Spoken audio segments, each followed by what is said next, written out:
Diaz Gunners Collective TV. Back at it? You already know. Like a motherfucking smack addict. And let's talk Royal Flush, right? Operation Royal Flush. These guys, hey, the feds be coming up with some good ass names, right? Operation Royal Flush, Operation Shutdown, Operation you're done, right? They got all these names that they come up with. But really, if you look into it, it's all about the people that they've arrested and what they're doing to the community. It's unfortunate, but I said it before, when the last operation went down with the skinheads in the woods, right? Operation Peckerwood. And they snatched all those guys up for the San Fernando Valley, and the YouTuber Beaver, or what was his name? Beeves or whatever. I forget his name. But he was caught up, right? OG Badger, excuse me. I'm thinking Beaver the comedian, man. He's funny as hell. I was in Nellis with him. Shout out to him, man. He's doing his thing. I'm happy for him. OG Badger was caught up in Operation, get out of here, Wood. Hey, Operation No More Coffee for you, brother, right? I told you guys in that video, like I'm going to tell you in this video, these things are already under investigation, and it's going to be a constant thing of indictments. It's going to be a constant thing of shutting down shop on certain areas. When you have it going on, you might have it going on in your head. You might think you have it going on, but you really ain't got it going on. And they proved it again. Law enforcement with a joint law enforcement task force, and they did Operation Royal Flush, which they arrested over 77 Nortenos or associates of the Northern Cause in Kings County. Now, Kings County, you don't really hear about too much. You know, unless you're living that life and you're part of the Norteño movement, then obviously you know what Kings County is. I've done a lot of times with homeboys from Avenal, homeboys from Corcoran, Hanford, so many cities in the meantime, in between time, Kettleman City. There was a solid ass homeboy from Kettleman City named, back in the days, named Caveman. Valto was dumber than a box of rocks, but was down with whatever. Now, Kings County is not spoken on much. When you think about Norteños, you think about the Bay Area, the Central Valley, but they are also on the cusp and part of the valley. Kings County is located right in between Tulare County and Kern County. Now, once you start getting into Kern County, besides Delano, everything else in Kern County is, of course, Southsiders and Southsider business. But Delano does hold on, like in Vogue, to a stronghold right there for the Norteño movement. And it's always been that way. Dallas, West Side Dallas, East Side Delano, all that, man. They've always been a part of everything. But they're actually surrounded by a lot of Southern influence there. You got, of course, in Kern County, Bakersfield, and you have McFarland, Modifas, and you have all these different places. I think Armona and all these different Southsider strongholds. But Kings County is the diamond in the rough. You know, it's been going on, the Norteño movement there, for a lot of years, you know. And these towns are very well known, you know, within the Norteño cause. But as far as outside of that, it's really not affecting anyone. But now you have 77 people indicted and arrested. And guess what? It's just another continuous indictment into disrupting what's going on. Is it going to change anything? No. You know, you could cut the head off. The body will not wither. The body will grow another head. That's just how it is. You know, we're starting to see these indictments happen more and more. And it doesn't matter who the president is. It doesn't matter who's in government. None of that matters. These law enforcement agencies are constantly investigating people. And it always takes just one crime to set the whole investigation off. They just did an operation in Merced, Operation Red Rooster. And of course, that was pinpointed on one individual. I'm not going to speak his name, but a lot of other people in the surrounding areas and a lot of people that associated or fucked with them got caught up. The rapper GB was caught up. I think, again, with the rapper GB getting caught up, that was more so to disrupt what he had going on, to make him look bad. You know, I was going to do a video. I did a video a while back on how the cops in Merced are targeting GB because he's doing a lot of good for the community. You know, he's actually in a legal battle right now, or he was in a legal battle. You know, they were trying to basically go from school to school and talk about how he was a criminal street gang member and how he was pushing this and pushing that and just making him look bad. Now, if you are living that criminal street gang life, you have to understand that's one of the things that comes with it. You're not going to be unblemished. You're going to be touched in some form of capacity, right? Whether it's being incarcerated, whether it's having your fucking character questioned, or being ridiculed or made to look, you know, a certain way. You know, this is fear mongering. This is what they do, you know, when you're associating with the gang. Now, not all gang members are bad people, but gangs in a whole, you know, are not great or a great look for a community. People are fed up. People are tired. Just like with the border crisis, just like with illegal immigrants, all these different things that we have going on, people are getting tired of gang members feeding the community drugs, violence, the aggression that happens. People are tired of it. And so you're going to see a lot more indictments, a lot more of these operations happening. And this one targeted 77 known gang members or associates. Now, do you think all these guys are going to sit down forever and do forever? No, it's not going to happen. In fact, 99% of the people that you see on this picture behind me are going to be released. All this is to target certain individuals, but this is what they do. If you're in that circumference, that surrounding circle, they're going to snatch you up too, because what they're trying to do is flip you. See, in every group, and it's funny because I've seen a couple of the videos, and I know I'm days late. People are going to be like, oh, you're days late with that. No, I wanted to do my proper homework on it and give you guys the real.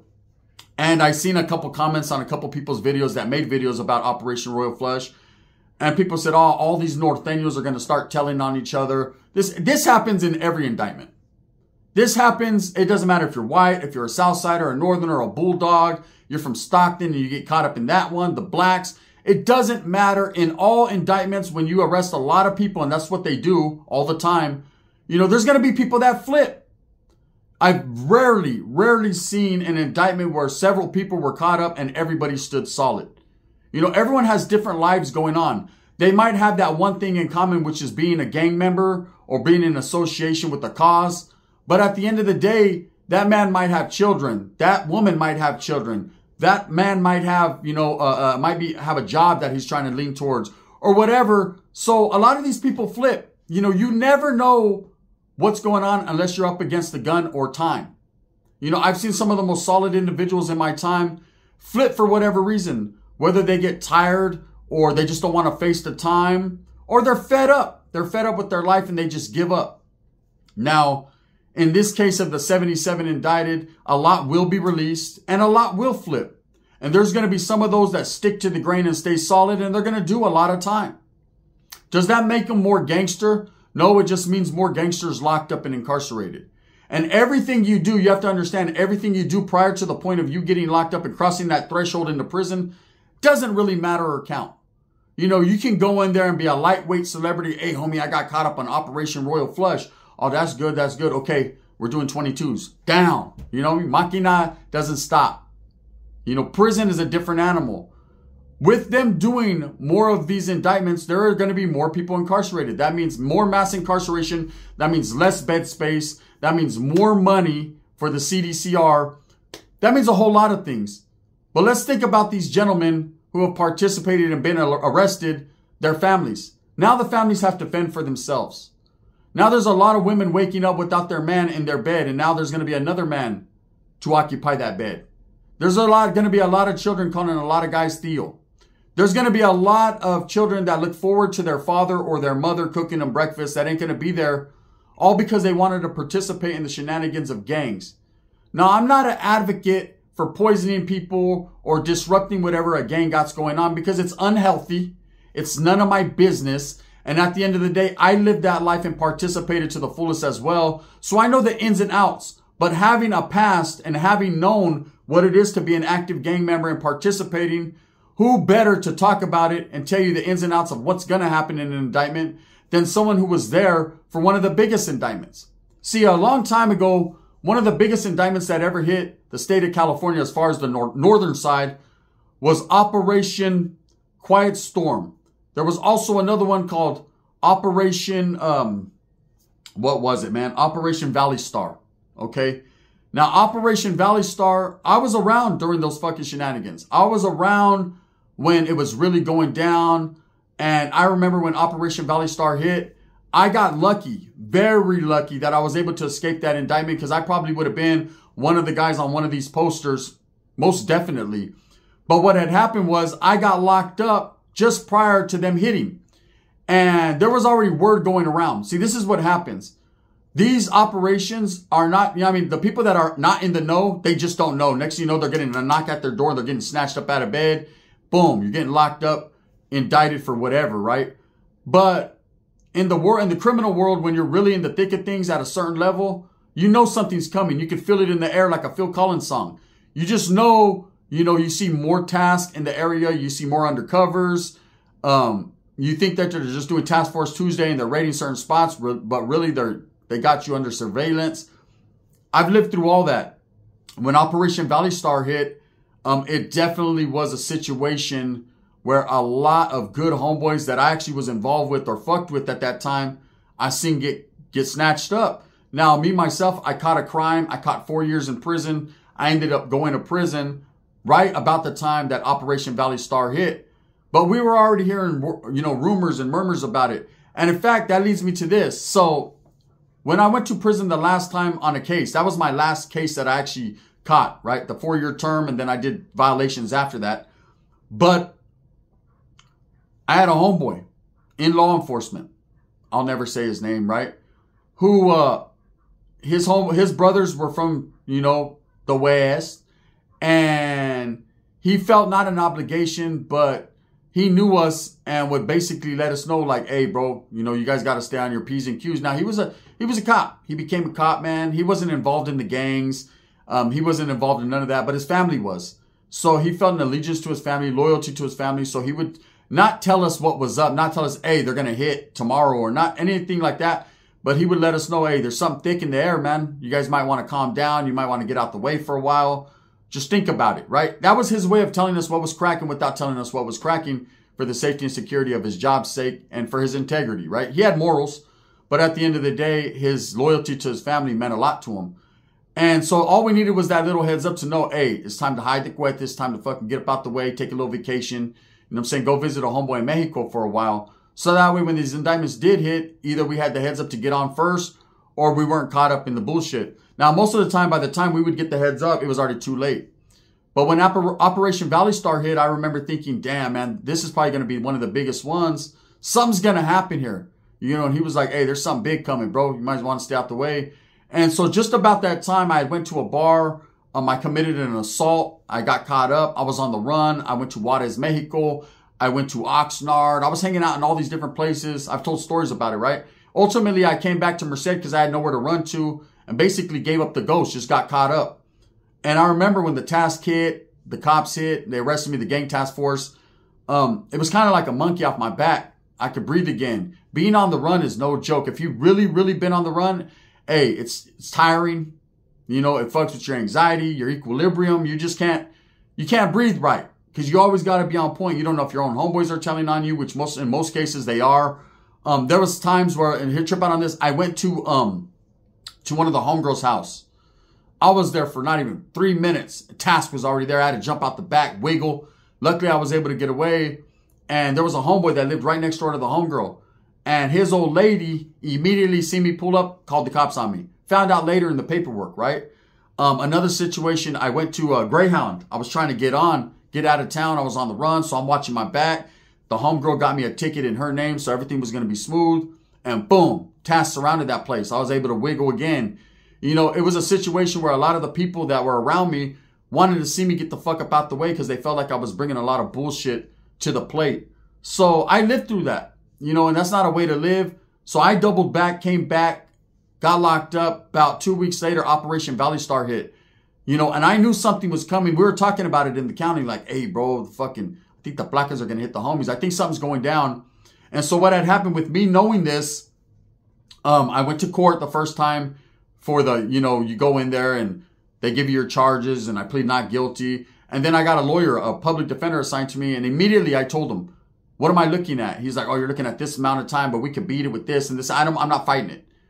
Give me a deal. He was like, are you sure? I said, what are they offering? Talk to the DA right now. He was like, well, this is unprecedented. Usually, motherfucker, this is just a prelim. This ain't shit, right? I said, I'll take a deal right now. Let them get their conviction. So he went and talked to the district attorney, came back an hour later, pulled me out of the cell, said they're offering 4 years. I said, run that.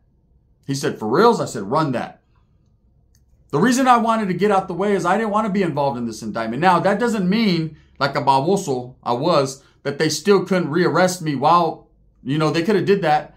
But I felt like if something was coming, I just didn't want to be part of that. I wanted to be out the way. If they got me while I was locked up, they got me. There's nothing I could do about it. And I got the fuck out of the way. Nowadays, and even prior to that, but nowadays more so, it doesn't matter if you're locked up. If something cracks off and they think you were a part of it, or they know you were a part of it, they'll arrest your ass inside your cell. They'll pull you out of your cell. No, it's not visiting time. It's arrest time, and rearrest you right there, take you to the county jail, and now file new charges on you. Happens all the time. It happened in Operation Quiet Storm when they snatched up all the, the big homies or whatever you want to call them if you're from up north. And it's happened in several other indictments. They'll arrest you inside your cell. But this Operation Royal Flush in Kings County strikes me as peculiar. And the reason is they must have been watching these guys for a long time. Like I said, when you talk to other Nortenos, you don't meet very many Nortenos from Corcoran, Avenal, Hanford. These are smaller towns. Okay, smaller farm towns, but definitely with the activities. Shout out to the homeboys from Southside Locals, Hanas. There's been Barrio Perry Heights out there in fucking Corco. There's always been a heavy Norteño presence. And it was just a matter of time before they got their time, before their indictments happened. I've seen big indictments in Tulare County. I've seen big indictments in Merced, Merced County, Stanislaus County. Stockton always stays getting hit. Sacramento, I'm waiting on that one, right? It's been a minute for that. But this just shows you how law enforcement is doing it. They just hit the woods last couple weeks ago. Now they hit the Norteños. Next would be the South Side. It's just a constant thing. I think they just hit Florencia too, even prior to this. And before that was the Avenues, and before that was the Playboys, and before that, if you understand where I'm coming from, everyone is under investigation at all times. So if you're participating in a street gang, you have to be of the understanding that, yeah, you might not get locked up for a specific case. You don't have to be involved in a specific case. You could just be involved with that gang, and they're going to hit you with hella gang enhancements. A lot of these guys that are locked up, because it's an operation targeting a street gang or people that are affiliated with a prison gang, they're all going to get enhancements. Okay, so they can hit you with something like aiding and abetting. If you let the homeboy that had a murder, you didn't even know. Criminal knows about this, man, because he told on it. But if you have motherfuckers that have, say, like a murder case, and he's the homie, and he comes knocking at your door, you can't deny him. He's like, hey, bro, I need a place to spend the night. And they're already watching him. Because you open your doors to him, that now gets you with the aiding and abetting on a murder case. And so now you can get stretched out. And then they hit you with the gang enhancement because you did it at the benefit of the gang. You can fuck around and sit down for 10, 15 years just because you let the homeboy sleep on a cama. It's crazy, but that's the way it works. This is just another notch in law enforcement's belt on how they're trying to rid the community of gang members. Will it stop anything? The sad part about it is no. Will it change a lot of people's lives? Absolutely.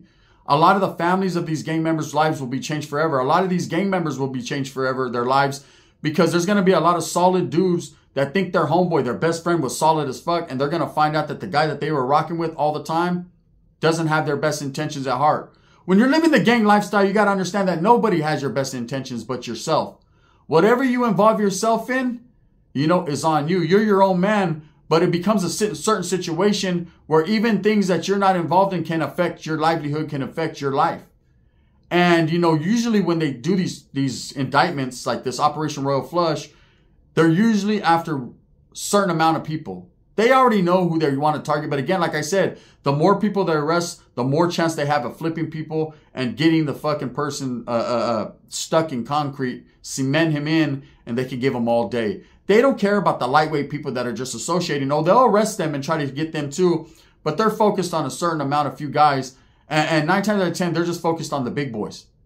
It's just how it is. Now, of course, in this indictment, there was several narcotics that were found in these homes, several guns.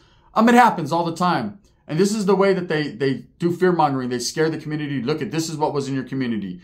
I think the community already knows what's there.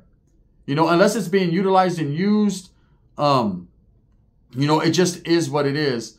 But we live in a world now, in a society, especially in the state of California, where enough is enough and people are showing it. They're going to just continue with these indictments. They're going to continue locking people up, and people are going to continue to have to go through the motions. Now, is this going to change, what the Norteños are doing, or the Southsiders, or the Bulldogs, or anyone? No, it's not. It's going to change these individuals that are locked up. But like I said, a lot of these guys will be let out and get right back to the motherfucking game, to the grind. And it's crazy because this one indictment can lead to so much more chaos. They usually do, because if guys flip and they get out, they have to go back home to their communities, which they shouldn't be allowed to, but they have to go back home to their communities. And that can lead to one thing to another, and it just gets ugly. So anyways, Operation Royal Flush, just another indictment and a long list of indictments that's going to come down in the state of California and all over the country.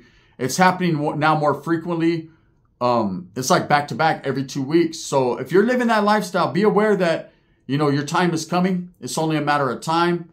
You know, even for non-affiliated gang members, people like myself that are not involved, they watch us too. They watch everything. YouTube is being watched for the things people say. That's why I've chose to tone shit down. Only speak on things, usually, man, that are already cemented in stone and you know, they can't use against me or against anyone else. You know, there's been content creators that have spoken too much and got people indicted, got people more time. People like Wes Watson, you know, that got Splinter's homeboy a little bit more time. There was another content creator that got Avalto caught up on an indictment. It's just, you got to watch what you say, man, before you say it. You know, have eyes on the back of your head and do all them good things. Anyways, Operation Royal Flush, Kings County Nortenos. And again, man, Kings County, to me, I've always rocked hard. I've always thought Kings County had some of the toughest Norteños that I ever met. Solid homeboys from Hanas, from Hanford. Solid homeboys from Avenal and Corco. But nobody is immune to the justice of the penal system or to the justice of law enforcement, man. When they want you, they're going to come get you. Like I said, they'll watch you forever. And then when they finally decide to come get you, ask Diddy. They'll take everything. Baby oil y todo.